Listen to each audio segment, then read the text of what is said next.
we have had less than a quarter of the audits than we had 10 years ago of people who have tax returns of over $1 million. Which side are you on? Which side are you on? The first bill of the GOP House of Representatives, the first bill that they passed, was to defund law enforcement, to defund enforcement of this country's laws. So what am I talking about? I'm talking about their bill to reverse the $80 billion in funding that the Democratic Congress passed for the IRS in the previous session.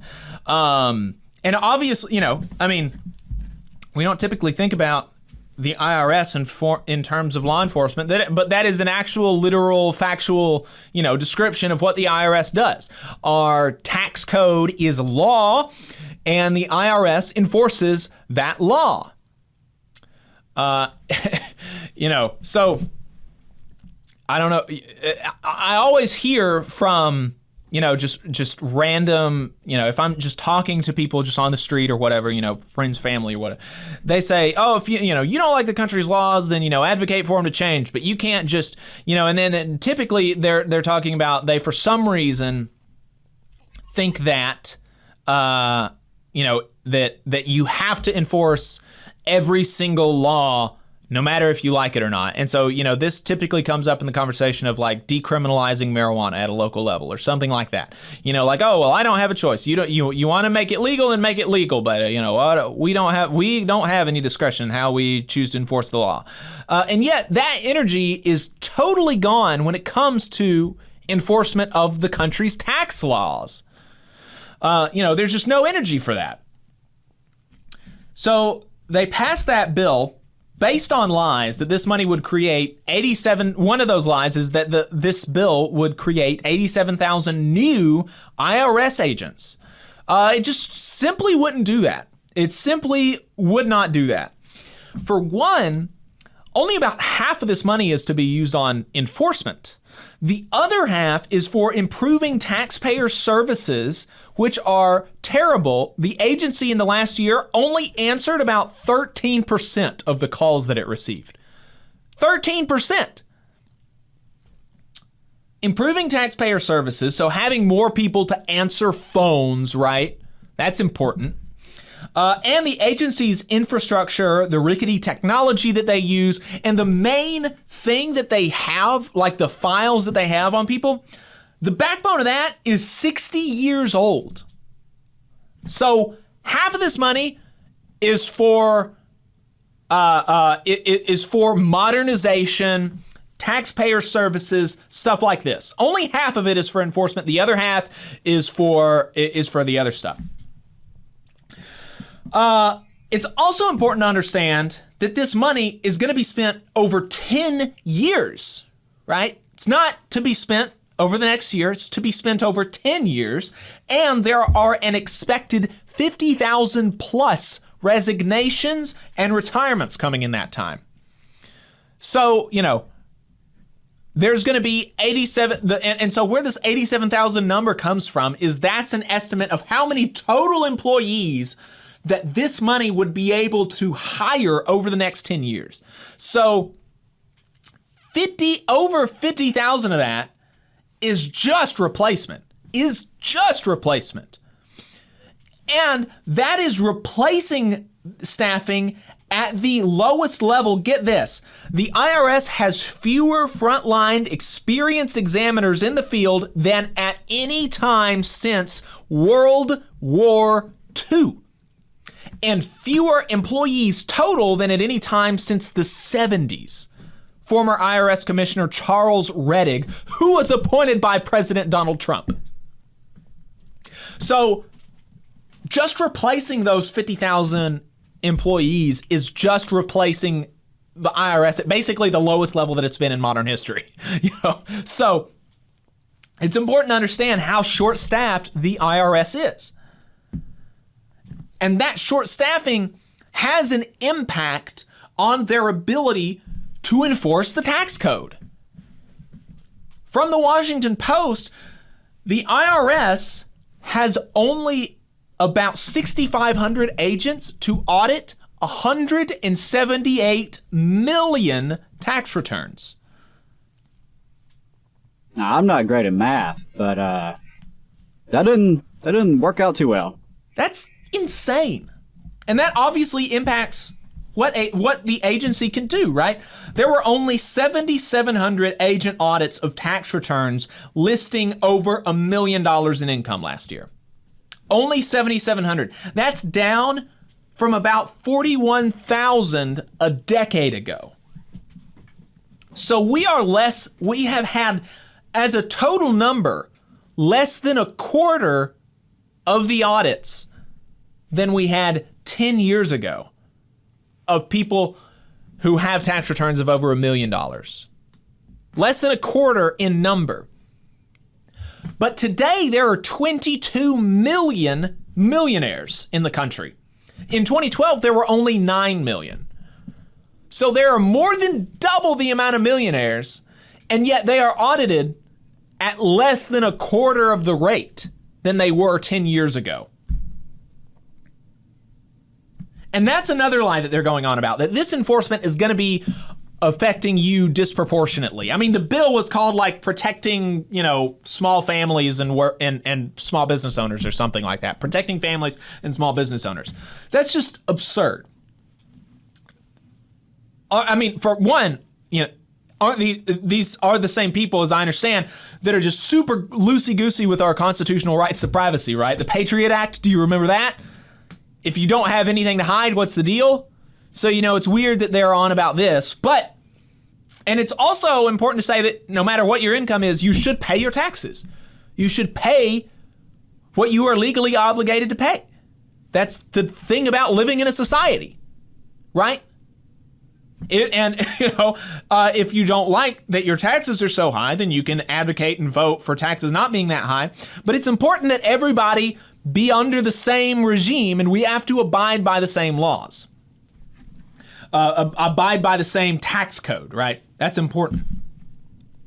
But the administration has explicitly said that the new funding is going to be going towards auditing wealthier folks as opposed to people that are not wealthy. And we have historical data that shows that that's what the IRS does with that money.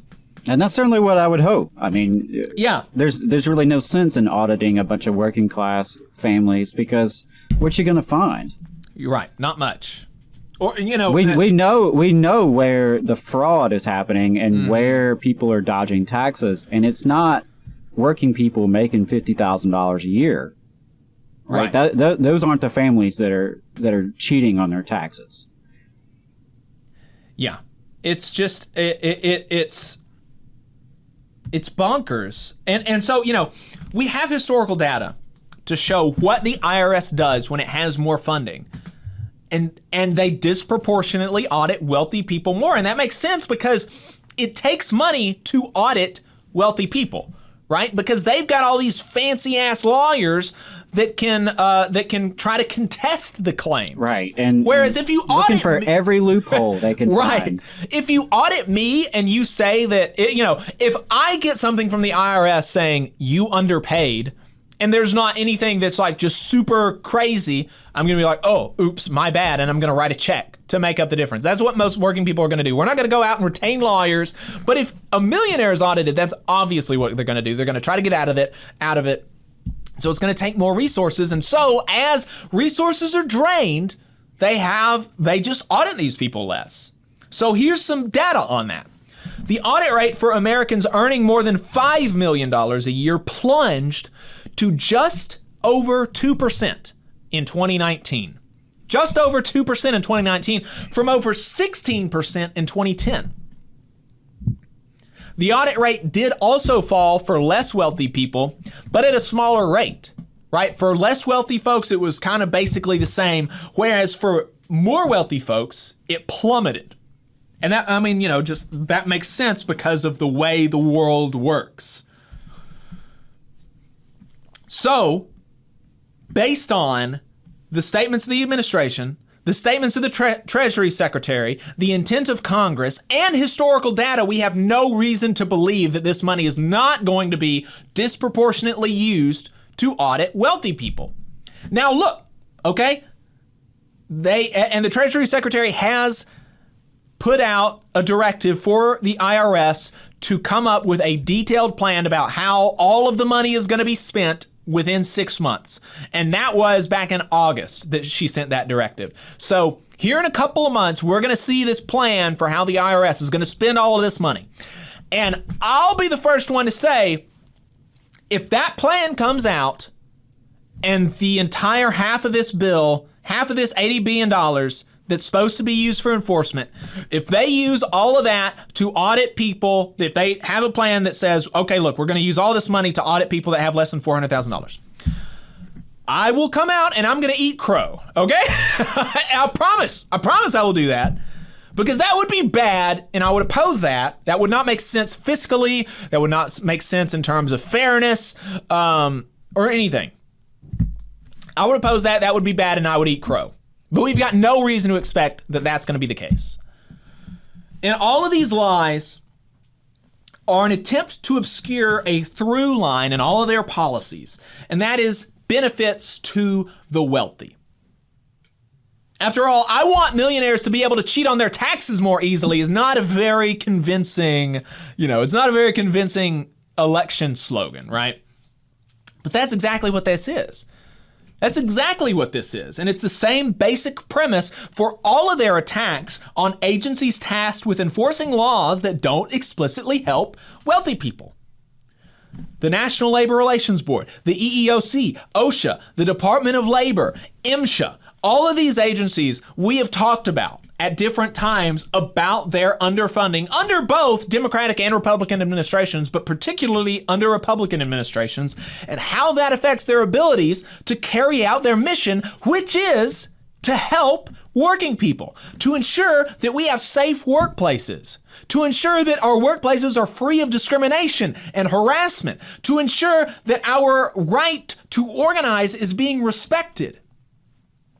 Republicans are attacking all of these things, and yet they're not changing the laws. They're just deconstructing the ability of the government to enforce them. Right. It's the sabotage approach.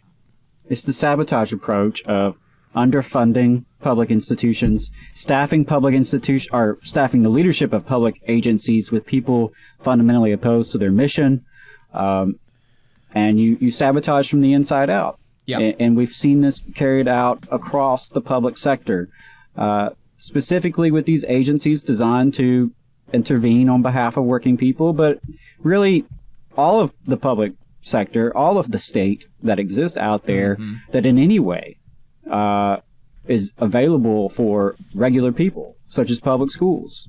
Right. Yeah. It's so frustrating. It's so frustrating when you hear these people talk about and it's kind of, I'm saying this like in a tongue-in-cheek way that this is law enforcement. But I mean, they're always talking about I support law enforcement. I support law enforcement. You got to follow the law. You got to follow the law. If you just complied, there would be no issue, right? They're always talking about this in other circumstances. But anytime the law negatively impacts wealthy people or bosses, it's a totally different story. It's a totally different story. And I want folks to understand that. And I want folks to, that's why I'm, talking about this and bringing out these comparisons, because not enough people understand that. Right. Not enough people understand that. And, one of the other aspects to this, internal sabotage of these agencies is that it then goes on to prove, it's a self-fulfilling prophecy, right? Because the Republicans tell you that the government is not able to help you, that the government will only hurt you. They then make it their mission to ensure that is the fact, right? By underfunding, by sabotaging, by deregulating, so that when you do come to an agency such as OSHA or EEOC or NLRB for assistance, right? Republicans have ensured that they're not able to execute their mission to fidelity, and then you walk away as the citizen thinking, well, yeah, I guess they're on to something. Yeah, the government really can't really do much for us, can it? So that self-fulfilling prophecy, I think, is very dangerous. And while, yes, of course, we're focusing on Republicans and their dedication to this, Democrats have their share of the blame as well. Absolutely. Because what we're talking about here is essentially 50 years of neoliberalism, of Reaganomics, of Yeah. defunding public institutions and sabotaging public institutions, deregulating, and essentially rolling back all of the progress that was made from the 1930s through the 1960s. Yeah. Yeah. And in some cases, even before then, right? And in some cases, we're going back to the progressive era and undoing that.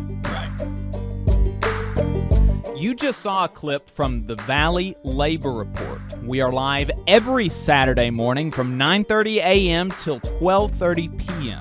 And we pride ourselves on keeping all of our content free to everybody so that we can talk to as many working folks as possible. If you support the work that we're doing, you think that it's important, you think that it's good, then consider making a monthly contribution to the project, and you can do that on our website, tvlr.fm.